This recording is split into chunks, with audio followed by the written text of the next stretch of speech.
The day before getting the marriage certificate, Ethan brought his first love home, not only letting her stay in our wedding house but also making me pretend to be her sister. He said that Mia had amnesia and only remembered me. Once I helped her regain her memory, she would move out. He pampered his first love like a little princess every day, while I, his pregnant girlfriend, was constantly pushed. For the one I loved, I endured all the grievances. Until one day, I saw a post from his first love in my social circle sharing Ethan's sterilization certificate, saying that being pregnant was too hard, and thanking her husband for not wanting her to suffer and making such sacrifices. This message was quickly deleted, but I had already lost hope in my heart and hurriedly called my mom. "Mom, I've decided to go back and marry into the Williams family." "Good daughter, you finally understand. I said long ago that a man like Ethan is unreliable." My mom was very excited to hear what I said. She said she would contact the Williams family immediately to prepare for the wedding. "When can you come back?" Hearing the gasping sounds coming from the wedding house behind me, I couldn't hold back my tears any longer. "I'll come back in 3 days after I handle the baby's matters." I decided that I no longer wanted Ethan. I don't want the child between us either. After hanging up the phone, I calmly made an appointment at the hospital, returned to the guest room, and lay down in bed. The down comforter was very warm, but I felt cold all over. I met Ethan in high school, and we started dating in college. When I first saw him, he was the star of the school, dating the school beauty, Mia. The next time I saw him, he was surrounded by a group of delinquents in an alley. He rode in on a motorcycle, wielding a baseball bat to save me. The sunlight on his face instantly made my heart race. For him, I gave up Harvard and followed him to Chicago, enrolling in the same university. After learning that he broke up with Mia, I decided to stop hiding my identity as a wealthy heiress and actively approached him, creating opportunities for chance encounters.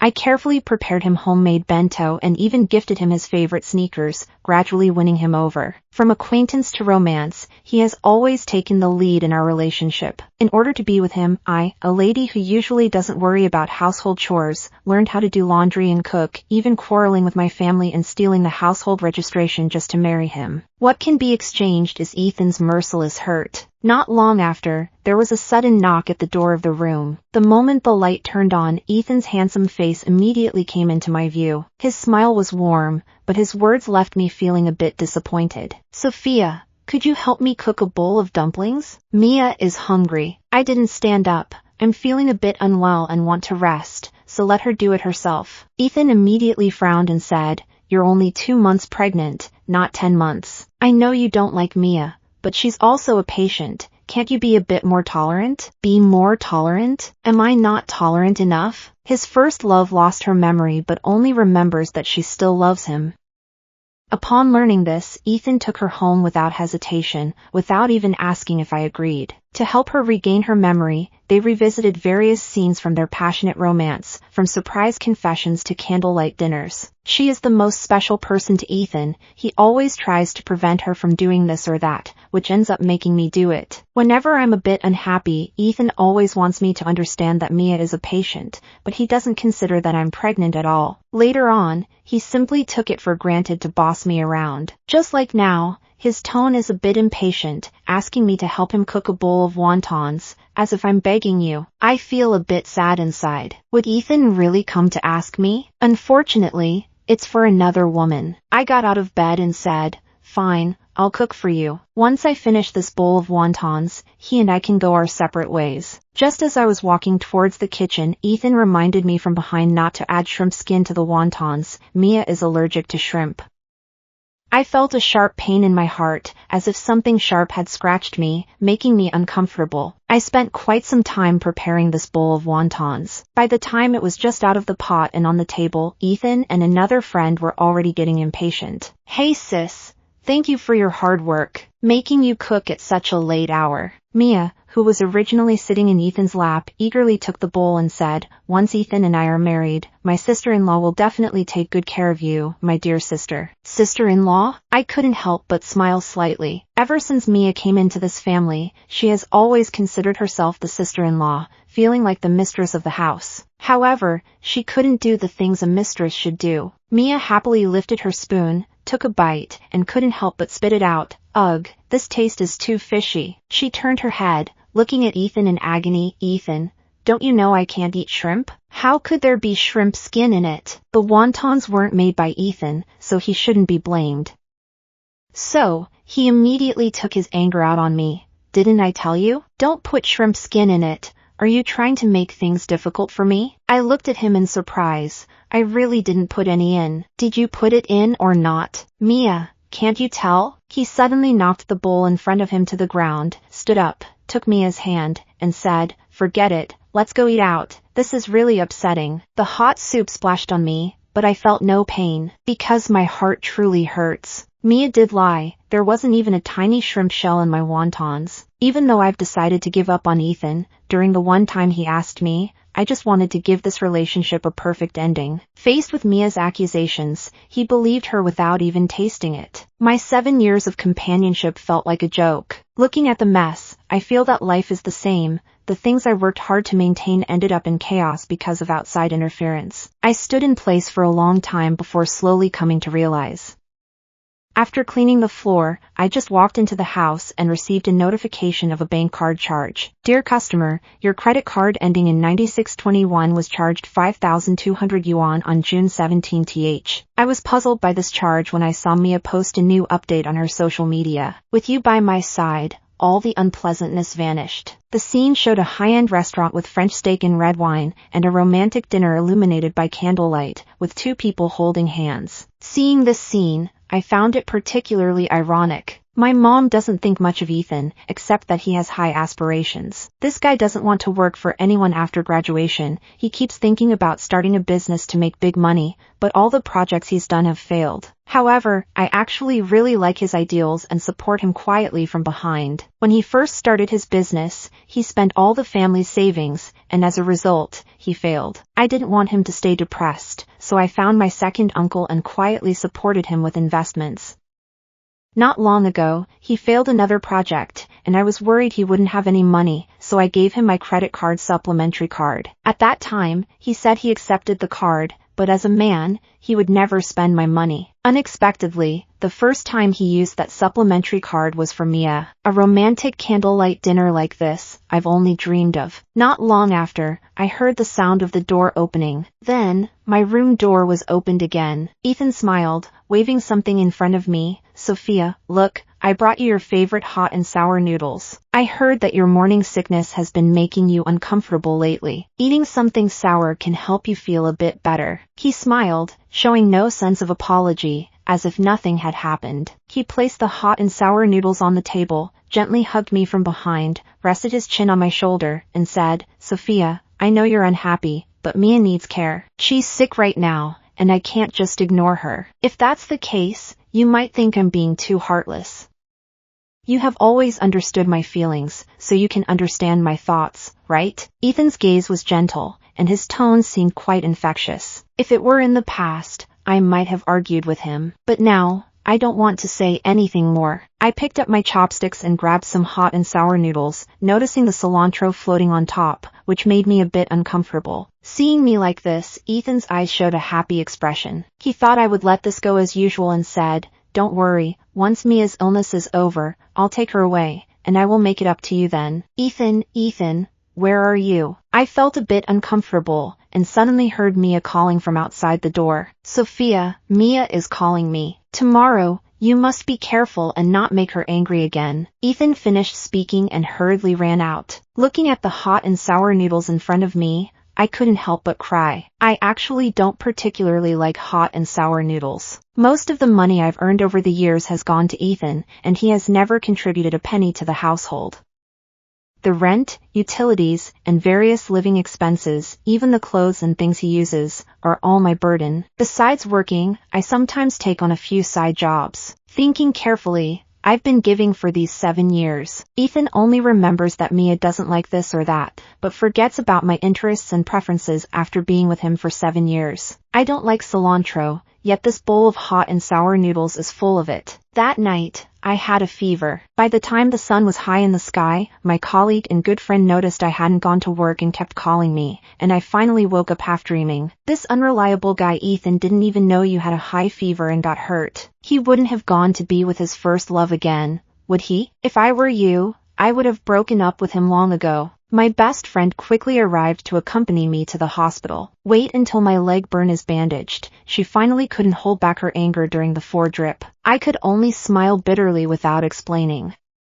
Suddenly, she pointed to the side and said, "Sophia, look, isn't that Ethan?" I looked up and saw Ethan and Mia sitting not far away also getting in for. My best friend's voice was loud, naturally attracting Ethan's attention. His expression was a bit serious as he walked over to me and said, "Sophia, you said you didn't put shrimp in last night, but Mia is allergic. If I hadn't noticed it this morning, she might have faced a serious danger. I already told you to be more considerate of the patient. Why are you being so petty?" He came over and started criticizing me non-stop. She didn't even notice why I was here. My friend was very angry and bluntly said, "Ethan, don't you have a conscience at all? Sophia has a high fever. Do you know that? Her foot is burned. Do you know that? You're only thinking about your first love. Why don't you just be with her? Don't be so loud. You might affect Mia." Ethan hurriedly told her to be quiet, glanced cautiously at the distance, then looked at me with a frown and said, "You're grown up now. Why can't you take care of yourself? Forget it, Mia is also on N4, so I won't blame you." He acted very generously and turned to leave. My best friend was so angry she was stamping her feet. I waved my hand to tell her not to mind. After I finished the 4, we would go back to the company together to resign. When she heard I was letting go, my best friend was so happy she almost applauded. Only after handling everything did I return home. As soon as I walked in, I smelled a delicious aroma of food, and looking up, I saw the dining table was filled with a feast. "Hey, Sophia is back." Mia, sitting on the couch watching a show, turned around and smiled at me, saying, "Great, Ethan cooked today. We're in for a treat." "Can he cook?" I was taken aback. Mia seemed not to notice my surprise and happily said, "Of course he can. He personally delivered me lunch for an entire semester. That's how he won me over. It tasted really good." Hearing this made me feel like a heavy stone was pressing down on my heart, and I could hardly breathe. Ethan came out wearing an apron, holding a plate of braised fish. Seeing me, a hint of surprise appeared in his eyes. "Why are you back? Aren't you supposed to be at work?" "I quit." Ethan looked a bit anxious. "Quit? Why? Such a good job." I didn't quite understand his meaning, so I simply replied, "There are better options." "That's good. Since you're back, let's eat together. It's a great chance for you to try my cooking." Ethan seemed to breathe a sigh of relief. Yes, I really want to taste his skills. After all, this is the first time I've known he can cook, and it's been 7 years. All these years, Ethan never mentioned it, so whether I was sick or on my period, I was always the one cooking for him. The person I've always cared about has never cared about me. There were only 2 sets of chopsticks and bowls on the table. I took a set, tasted the food, and it was indeed delicious, even better than what I made. Mia chatted with Ethan about their past while eating, even playfully asking him to feed her. I felt like an invisible person, not noticing them showing affection to each other. After finishing dinner, I went back to my room. Ethan quickly followed me in, handing me a pile of bills. "Sophia, these were just delivered by the property management. Don't forget to pay them." Now I understood why he had been asking me about resigning earlier. I responded with a sound but didn't say much more. "Ethan, where are you?" Mia is calling for Ethan again. This scene has been repeating ever since she arrived. As soon as Ethan arrives here, Mia's voice is sure to follow. Seeing Ethan leave in a hurry, I actually felt nothing. Anyway, I was planning to leave too, so Ethan could just let her have him. But around midnight, when I intended to go to the bathroom, I heard 2 people talking softly inside the master bedroom. I don't know why, but I suddenly stopped and leaned in to listen. "Ethan, how long are we going to keep up this act? I'm getting bored pretending to have amnesia every day." "Wait 3 more days. Once that investor's money arrives, I'll have her sign the child custody agreement, and then I'll marry you immediately." "What if she doesn't agree?" "She won't refuse. She's been by my side for so many years and has long listened to me. Besides, she's pregnant without being married and can't support the child, so she'll definitely be willing to give the baby to us." Suddenly hearing these words, I felt a shock in my heart. I had some suspicions about Mia pretending to have amnesia since the moment she accused me. But this was her and Ethan's plan. I never expected it. No wonder Ethan dared to get a vasectomy. He was thinking about the baby in my belly. I gritted my teeth, my nails digging deeply into my palm, and blood oozed out. I really hate myself for being so foolish. Being manipulated by others is incredibly frustrating. What's even more infuriating is Ethan's shamelessness. 7 years of feelings instantly turned to nothing. Thinking about the investor he mentioned, my expression turned cold as I took out my phone and sent a message. I remembered that not long ago, Ethan's project had stalled again, and the situation wasn't good.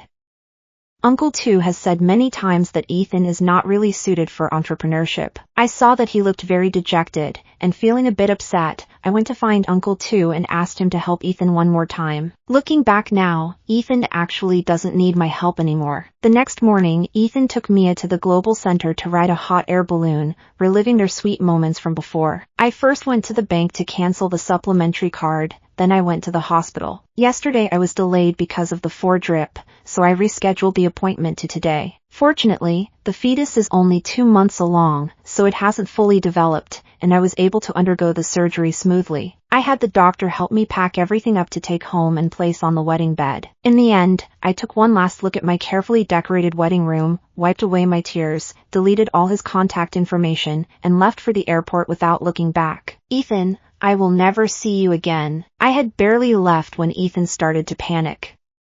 He finished the hot air balloon ride with Mia and then went to the Global Center. Mia walked into the luxury store without hesitation and bought the bag and clothes she had always wanted. But when it came time to pay, an unexpected incident happened. Ethan frowned while holding the card and said, "Try swiping it again. How could it not work? I just swiped it the day before yesterday." Mia, who was holding a big pile of items, looked quite embarrassed. She had already picked out her items, but when it came time to pay, Ethan's card failed. The cashier, feeling helpless, could only try again. "I'm sorry, sir, but your card cannot be processed. Would you like to try another one?" Ethan had no other card to swipe. He was out of money. He turned to Mia and said, "Mia, how about we come back to shop another time?" Mia bit her lip, holding onto the shopping bag and not wanting to let go. "Why don't you call Sophia? Isn't this her card?" "All right." Ethan had no choice but to take out his phone, but after pressing several times, his expression suddenly turned to one of shock and surprise.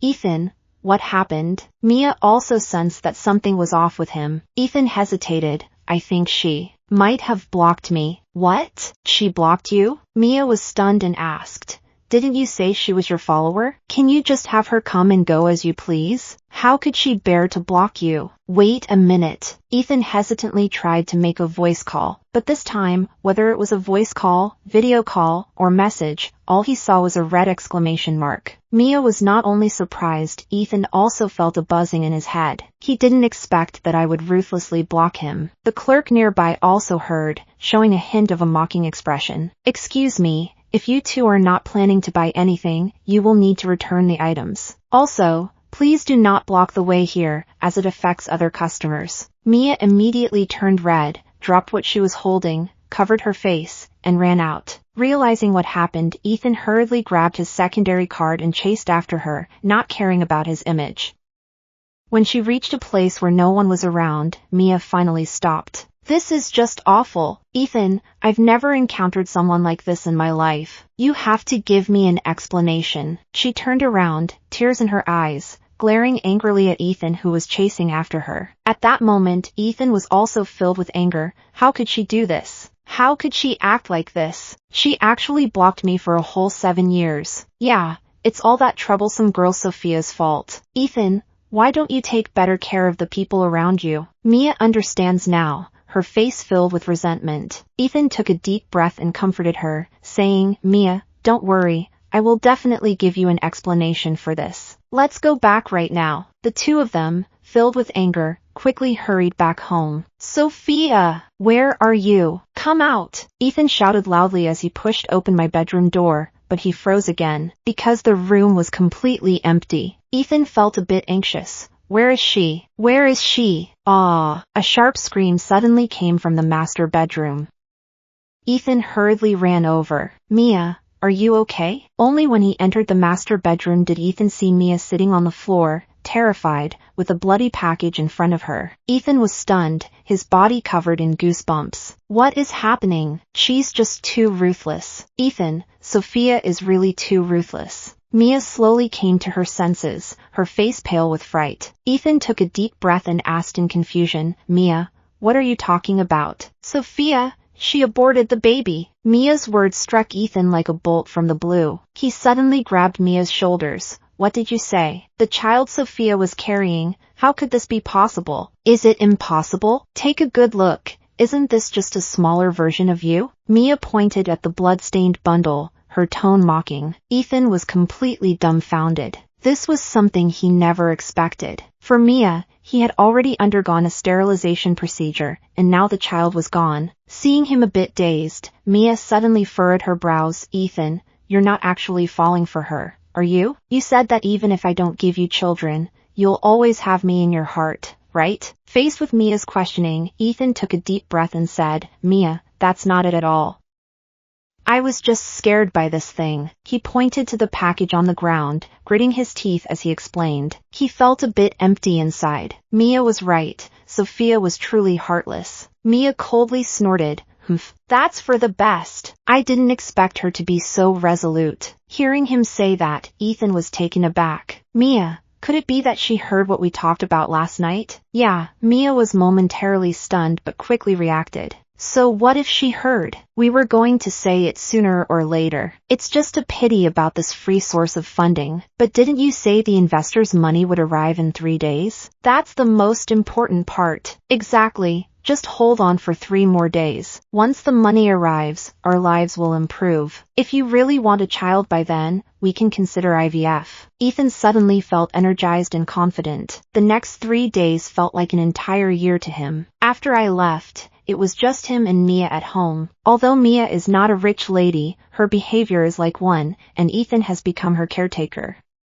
During this time, she has gotten used to bossing others around, and after I'm gone, Ethan has become her obedient follower. She changes several outfits every day, is very picky about food, and always wants to eat various delicacies. Even though Ethan just made a lavish dinner, it was only the first meal he has prepared in the past 7 years. Occasionally cooking is fine, but if it's every day, he finds it a bit unbearable. However, for Mia, he still forced himself to do it. Washing clothes, cooking, and managing the household, Ethan is busy every day. After 3 days of busyness, finally morning came and Mia woke him up. Ethan, go check if the money has arrived. Today I want to challenge myself. The humiliation she suffered at the luxury store that day has been hard for her to let go. Today, she must give a good rebuttal to the salesperson who mocked her. Okay, I'll check right away. Ethan, feeling energetic, quickly picked up the USB key to check. Before long, he frowned, wondering what was going on. Mia, who had been waiting for him, also leaned over, asking,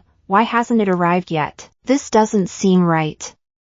The investor usually transfers the funds at 10 in the morning, and it's already past 10, but there's still no money in the account. Ethan is a bit confused. Could it be that the transfer hasn't gone through yet? Should we wait a little longer? Good things are always worth waiting for. At this moment, Mia starts to comfort him instead. All right, Ethan can only do that. However, the days ahead will be much harder to endure. The two of them watch the time pass second by second, feeling that it drags on forever. At first, they would find things to do, like being intimate on the wedding bed. For the first time, Mia helps Ethan in the kitchen to prepare a feast, planning to celebrate properly once the investment funds arrive. But from dawn to dusk, the two of them, filled with anticipation, received no news at all. Mia senses that something is off, so she asks, Ethan, why don't you give them a call to check? Could it be that they forgot about you? All right, I'll ask. Ethan quickly dials the phone. Hello. After the call connects, a strong voice from a middle-aged man comes through. Ethan cautiously says, Hello, Mr. Williams. I'm Ethan. Sorry to disturb you. I want to ask, when will the investment funds you mentioned earlier arrive in our account? Mia next to her also started to pay attention. A voice from across the room questioned, investment funds? What investment funds? Ethan quickly explained, it's the investment funds for the Blue Ocean Smart Home project I mentioned before. That project was halted due to funding issues. Didn't you hear about this before? You even called to say you wanted to invest again? Today you said it would be credited. That? Didn't Sophia say it wasn't needed anymore? The casual remark from the other side left Ethan stunned. Sophia? Are you talking about Sophia, The Sophia? Who else would make me invest in such a mediocre project? By the way, if you hadn't made this call, I would have still reached out to you. Didn't we sign a bad agreement before? If your current projects all fail, I will have the legal department contact you to reclaim those investment funds.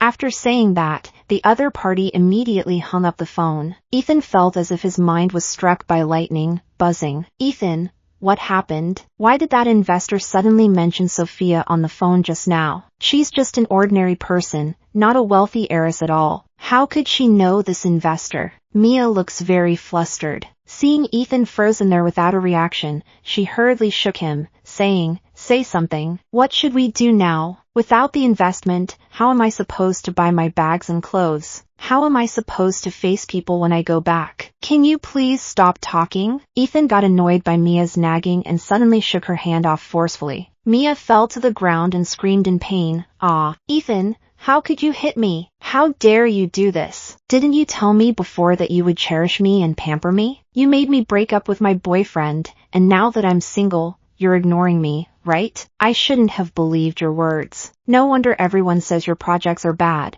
Projects that don't do well really lose money." Ethan's eyes turned red all of a sudden.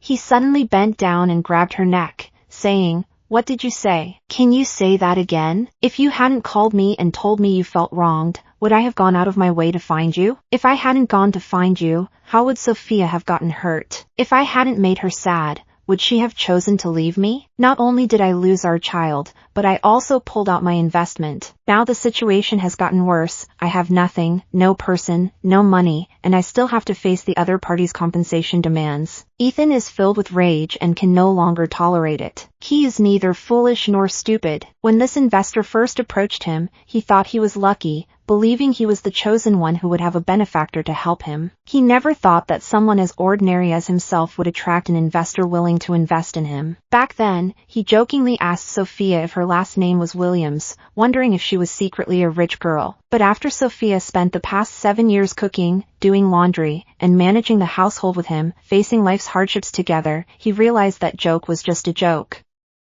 How could a woman like that possibly be a rich lady? Looking back now, it really hits the nail on the head, and the reason for all this lies in his choice of Mia, a girl who loves money. Ethan, I'm just realizing now how hypocritical you are. You say all of this is for me? You're really shameless. If you didn't have some bad thoughts in your heart, why would you leave the woman who has been with you for 7 years to come find me? You bring me home without even considering my feelings? If I brought a man home and put on a show like this for you, how would you feel? Don't even get me started. You're such a shameless guy, and you actually believe it. Mia is not someone to mess with. She will go straight for the jugular. Take that shrimp wonton, for example. You should know whether there are shrimp skins in it or not. You actually want me to bully someone else. Now look at you, turning around to blame me. With someone as disgusting as you, it's no wonder others leave you. If it were me, let alone 7 years, I couldn't stand you for even a day. Mia is cursing while completely ignoring the fact that Ethan has his hand on her neck. After 7 years, he still hasn't achieved anything and expects someone to help him from behind. If I were you, I would have found a way to solve my own problems long ago. If I had known you were someone who relies on others, I shouldn't have gotten together with you at all. Every word she said struck Ethan's heart. His face turned as red as fire, and the veins on his body bulged with anger. I will never let you go. With a strong grip, Mia immediately felt unable to breathe and desperately waved her hands to try to break free. Ethan, I was wrong. Please, let me go. She was filled with fear, and the earlier bravado vanished as she lowered her head and began to plead. The feeling of suffocation slowly crept in. Just as she was about to lose consciousness, Ethan suddenly released his grip. Leave! Hurry up and go! He blinked hard, trying to suppress the anger within him. Mia fell to the ground, gasping for air, gradually realizing the situation around her. What a lunatic! Just as she regained some strength, Mia wobbled to her feet and hurriedly escaped from the room. She was worried that staying any longer would leave her gasping for breath under this bastard's pressure. Mia walked straight out, not even looking back. In the empty house, only Ethan remained. He recalled the events of the past 7 years, especially the little life that had departed on that marriage bed, filled with regret and guilt that surged like a tide. Especially Mia's words, which made him feel even more suffocated. He couldn't even imagine how much pain my heart felt in the face of his harm. Sophia, I was wrong. I truly realize my mistake, and I hope you won't leave me. He knelt on the ground, repeatedly slapping his face until it swelled and blood dripped from the corner of his mouth, but he continued unabated. It seemed that only by hurting himself could he alleviate the guilt in his heart. He dialed my number over and over again, but I had already canceled the SIM card. How could he contact me? How could he find me? The only way he could reach me was through WeChat. I had also blocked him, so he could only try adding me as a friend again and again, still holding on to a glimmer of hope that I would accept, but at that moment, I could no longer give him that chance. Although I hadn't canceled WeChat, I didn't use it much anymore. Before, my life revolved mainly around Ethan. My WeChat contacts were just colleagues and close friends, with various grocery groups, but no one else. So I saw him add me again and again, so I simply changed my number, only added my best friend, and then stopped using it. When I got home, my parents had already arranged everything for me. My marriage partner is Liam. Actually, I know him. He was my playmate when I was a child. I just feel like he's a bit clingy, always following me, which is really annoying. Later, I met Ethan, and I was worried that this guy would mess with my life, so I thought of a reason to keep my distance from him. After going to Chicago, I completely lost contact with him. I thought after 7 years, he must have already married and had children, but it wasn't until recently when I secretly took the household register at home and got caught by my mom that I found out he is still single. That day, I received a phone call I hadn't heard in a long time, which led me out of the house. Sophia, I've already said that I only want to be with you for the rest of my life. Liam was wearing a white suit, looking at me with deep affection in his eyes. Behind him was a vast expanse of stars, which were my favorite flowers when I was a child. I told Liam when I was young that I hoped my love would be like the stars in the sky, everlasting and shining, no matter how long the time passed. Will you marry me? Seeing Liam's slightly red eyes, I realized that there had been someone quietly waiting for me all along. When I returned, I heard that Liam had taken over the family business, working decisively and ruthlessly, expanding the Williams family's assets several times over. Now he holds a diamond ring, yet looks like a young boy in his first love, his eyes filled with nervousness and anticipation. My tears finally couldn't help but flow down. Okay, I do.